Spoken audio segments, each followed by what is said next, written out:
بزرگترین عملیات‌هایی بود که از جانب مقامات تاجیکستان در مسئله بازداشت نفرانی که آلوده فساد هستند صورت گرفت و فکر میکنم که این آغاز آن است که بسیاری از منصبداران هراس کنند یا از بسیاری از اون نفرانی که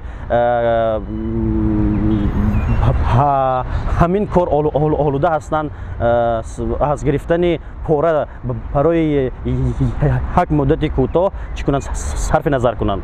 نه کروپسیا کار حلال میکنه 5 بار بودم قبول نمیکنن اصلا نمیسنجن.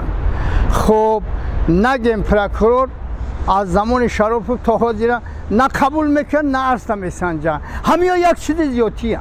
خود کارمندان فساد بس چنین رشوه‌خواری دست زنند فکر مردم درباره آنها چی میشوند.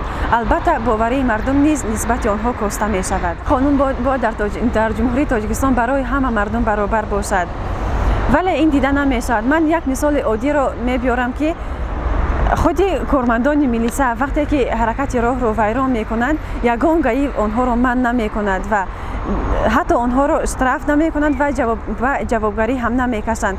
ولی وقتی که آدم عادی قاعده حرکت راه رو ویران میکنند گاهی وی را درمند میکند، وی را اشتراف میکند، وی را به جوابگری میکشد. در اینجا یگان برابری قانون هم برابری انسان و قانون هم دیده نمی شود. کسی که قانون رو ویران کند و باید که جواب دهد در نزد قانون و گذشته از آن معلوم شده است که در اینجا یگان گفتیم مردم ما چیره فایده ندارد.